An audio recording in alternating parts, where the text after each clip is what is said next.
বেগম খালেদা জিয়া সে পুরো বাংলাদেশের আইকন। 20 কোটি বাংলাদেশির প্রাণের স্পন্দন ছিলেন তিনি। ওনাকে হারিয়ে পুরা দেশ শোকাহত। মানে ওনার জানাজার সময় আপনারা দেখেছেন যে বাংলাদেশের ইতিহাসে, আমি তো বলবো বিশ্বের ইতিহাসে, এই ধরনের শোকের সমাগম আর কখনো হয়েছে বলে আমি জানি না। I am Ox.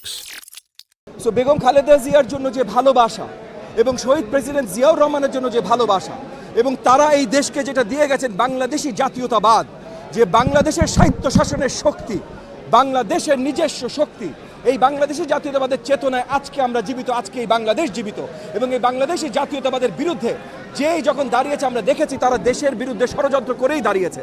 তো সকল ষড়যন্ত্রের হাত চুরমার করে ভেঙে দেবার জন্য আমরা এখন একত্রিত। জনগণ আমাদের সাথে একত্রিত বলে আজকে 6ষ্ঠ দিনেও দেখেন ভিড়ের সমাগম।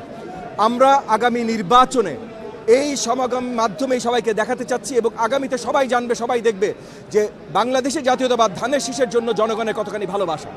আমরা ঢাকা 13 আসন থেকে আমাদের দলীয় নেতৃবৃন্দ, নেতাকর্মীরা সবাই এসেছি এবং আমাদের সামনে থেকে আজকে আমাদের সহযোগিতার নেতৃত্ব সব কিছু দিয়েছেন আমাদের 2 শ্রদ্ধেয় বড় ভাই, বীর মুক্তিযোদ্ধা আব্দুল সালাম ভাই, বীর মুক্তিযোদ্ধা আতাউর রহমান ঢালি ভাই, এবং উনাদের দুজনার স্নেহের ছায়ায় ইনশাআল্লাহ মোহাম্মদপুরবাসীরা এত বছর ছিল, আগামীতেও তারা থাকবে এবং তাদের আশীর্বাদ নিয়ে, তাদের দোয়া নিয়ে এই নির্বাচনে আমি লড়াই করছি, প্রতিদ্বন্দ্বিতা করছি।